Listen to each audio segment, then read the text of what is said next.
kids podcast. You can go slow. A kids podcast about.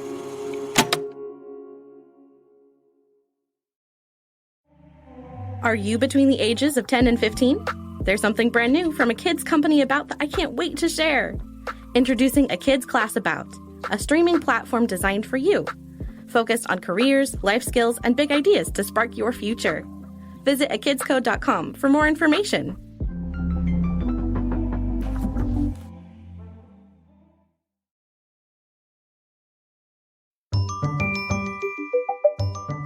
Hi, I'm Nikita Simpson. And I'm Dr. Anne-Louise Lockhart. I wrote a kids book called A Kids Book About Emotions. And I help kids and grown-ups work through their emotions. And now we're making a podcast about them. This is Everyday Feels, a podcast about emotions for kids and their grown-ups. This podcast is better together. Listen with a grown-up, with a family member, with a class, or with a friend. How are you feeling today, Dr. Lockhart? I'm feeling content because life is just really good right now. I have some really cool projects I'm doing, like this one. How about you, Nikita? How are you feeling today? I'm feeling a little tired because I've been up pretty early today and a little curious about what I should make for lunch. But overall, very excited to be talking to you today. Thanks for sharing. I love that we share in common our love of food. It feels good to share what's really going on instead of acting like everything's okay. Our feelings matter, and we can share them with one another. Oh, anytime, Dr. Lockhart. And thank you for that, too, and for that great reminder. Thinking about this episode, what is happening when you start out feeling one emotion, usually one you may not like all too much, and then it switches to something more pleasant? Why does that happen? Well, that's the million-dollar question, right? I have noticed when I start out feeling one way, usually a feeling I may not like all that much, then I give myself permission to do the thing I have been avoiding. It actually creates a shift in me. I actually start to feel less of the uncomfortable feeling and feel empowered or even stronger. It's really cool how that happens. I find that when I feel unsure about doing something that's unfamiliar and I do it anyway, I end up feeling changed somehow. That's kind of neat how that happens, isn't it? Yeah, that is pretty neat. Whenever I've had to deal with something that made me anxious or afraid and learned how to do them, I always felt better. I'd even say confident. So, we're going to discuss what happens when you start out feeling one emotion and then it shifts. We'll talk about why that happens and what it all means. Are you ready? I sure am. Are you? Definitely. Speaking of feeling these shifting emotions, I think it's time we heard from Leo from Pasadena, California, who has a story to share about feeling fearful and then experiencing that shift. Leo is 8 years old. Let's listen to him.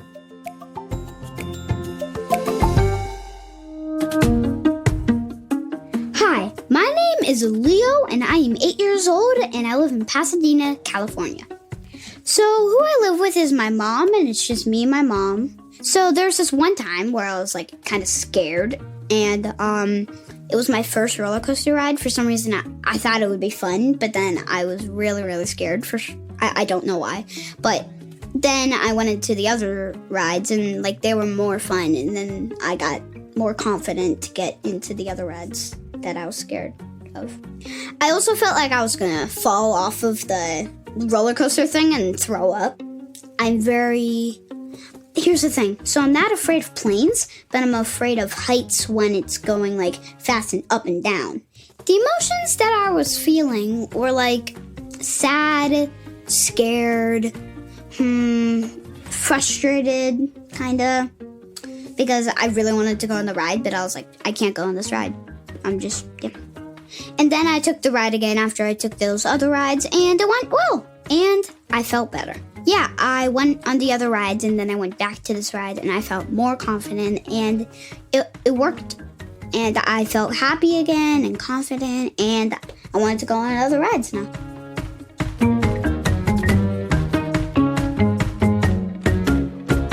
I I love Leo's story so much. I love it because he described what it's like to feel scared about doing something, but then being brave enough to feel his feelings, talk about them, and do the thing he was scared of anyway. Then a really amazing thing happened. He felt confident. Isn't that wonderful? I cannot wait to discuss this more with you. I love this conversation, Dr. Lockhart. You know what? Why don't we just take a short stop here? Let's let out a big yawn, roll our shoulders back and forth, and move our head side to side.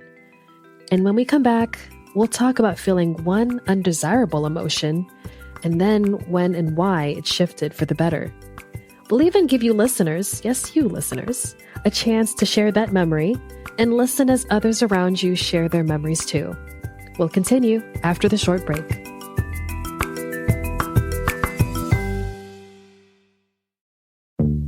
Hi, my name is Leo Abelo Perry, and I'm the host of The Activators, a kids podcast about activism. On this podcast, we want to celebrate and amplify kids who are activating social change by doing what they love. We'll talk and learn from other kids who are doing incredible things to make our world a better place. We'll learn about different issues that need our attention, things like gender equality, environmental justice, and food insecurity. And we'll hear some advice from kids, for kids, on how we can make a real difference in our world. So, to every kid who's listening right now, no matter if you're already an activator or you're just getting started, get up and do your superhero pose. All right, you ready? On 3, we're all gonna say activators in our superhero pose. 1, 2, 3, activators!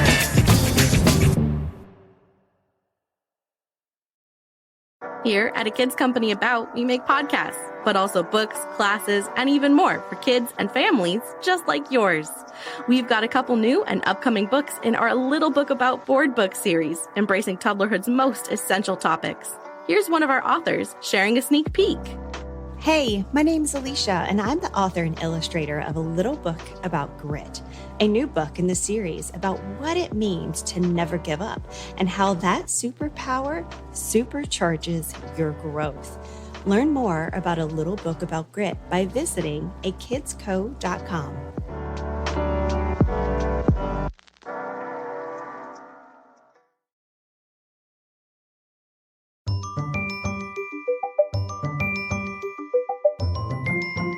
Welcome back.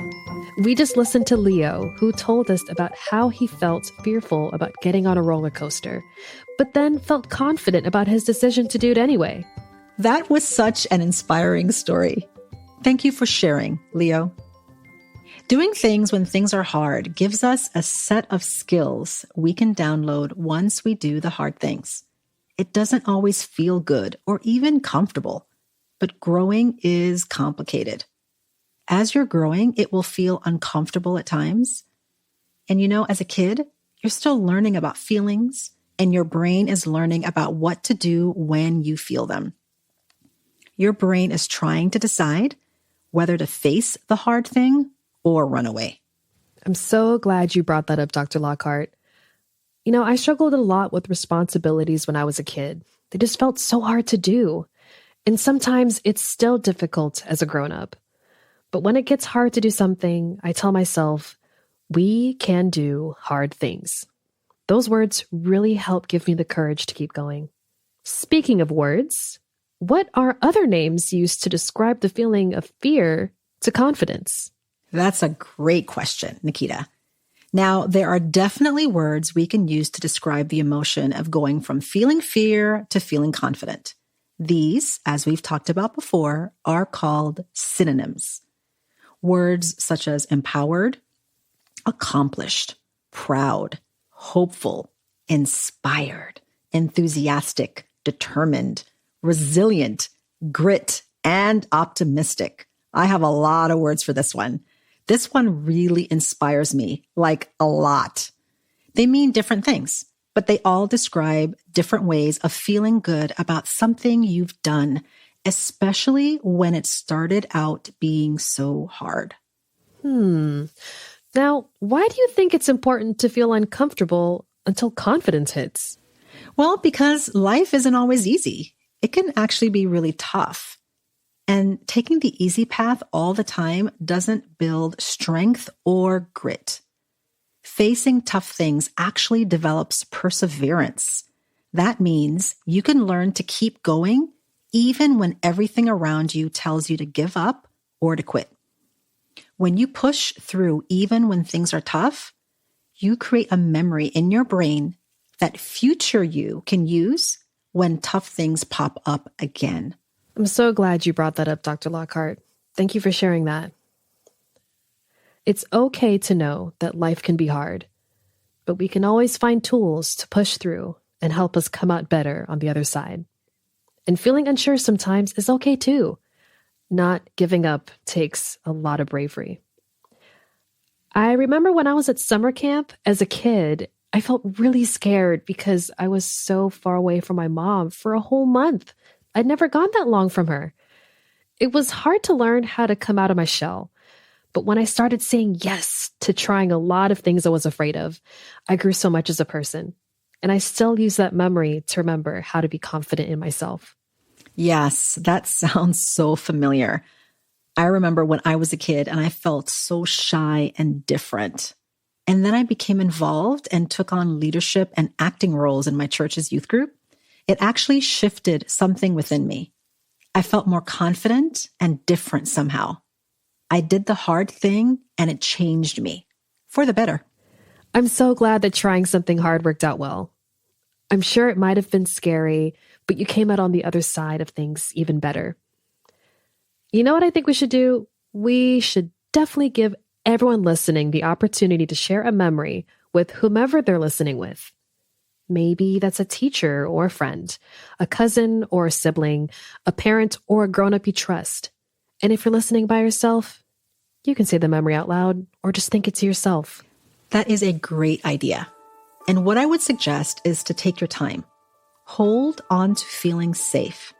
And know that sharing the memory doesn't have to be an overwhelmingly scary thing. Think about the memory. Remember why you were scared and what happened when it shifted for the better. Talk about why it turned out well for you in the end. You can write it down, draw it out, and share it with your grown-up. And if you're a grown-up and listening with your kid, take this time to listen. Give them the space to share and then thank them for sharing their story. No need to provide advice. Just listen for now. We'll give you more specific tools in a bit. All right. Here's where you can pause the podcast and share your memory with whomever you're listening with. Take as much time as you need. Dr. Lockhart and I will be waiting right here for you when you're ready to come back.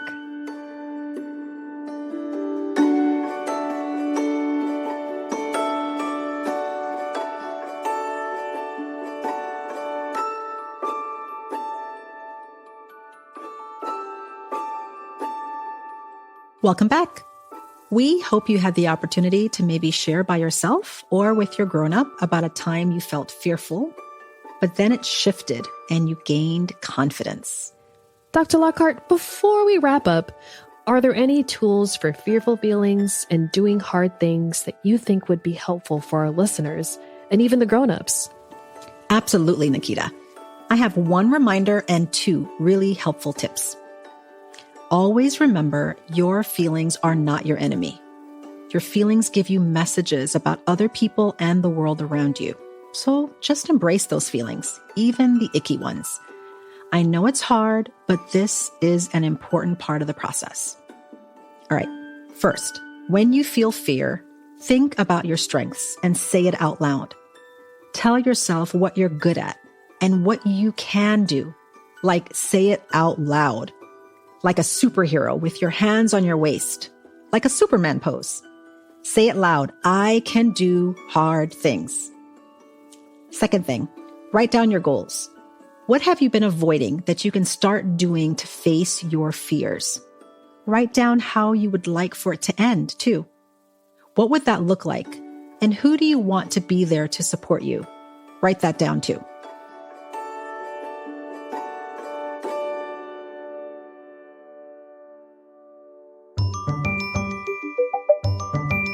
Thanks again to Leo from Pasadena, California, for sharing with us about how he felt when he faced his fear and gained confidence riding a roller coaster for the first time. And thank you, Dr. Lockhart, for letting us remember and understand what feeling confident is. And thank you again for reminding us that embracing our feelings is a necessary but helpful part of gaining confidence. Of course, Nikita. I'm so glad to be here talking with you about feelings and talking with our listeners. If you want professional help and need to talk to someone about how you feel, you can find a therapist online by typing child psychologist near me. You can look up all the different professionals in your area. That's a really great place to start. And remember, you are the expert on your emotions. Emotions are really your friend. And you're always allowed to feel what you feel. Let's continue this journey together.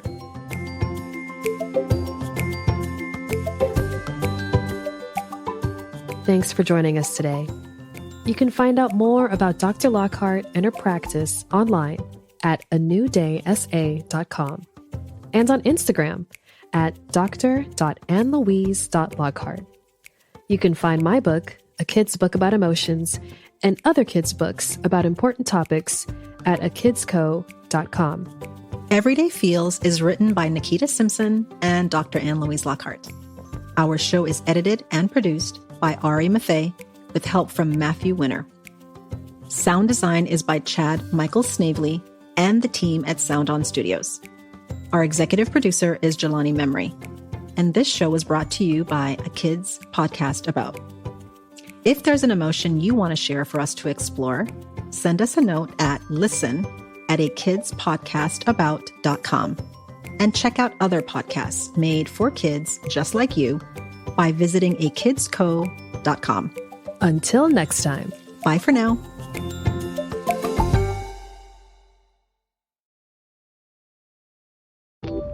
Hi, this is Matthew, and I'm head of podcasts at A Kids Company About. We hope you enjoyed this show, and we'd love for you to check out our growing library of shows at A Kids Podcast About. Whether you're looking for storytelling with crafts and activities, fact-finding with experts and enthusiasts, or looking to explore and understand your world better, we have got a podcast for you. Check out the A Kids Podcast About channel on Apple Podcasts or wherever podcasts are found, or visit akidsco.com.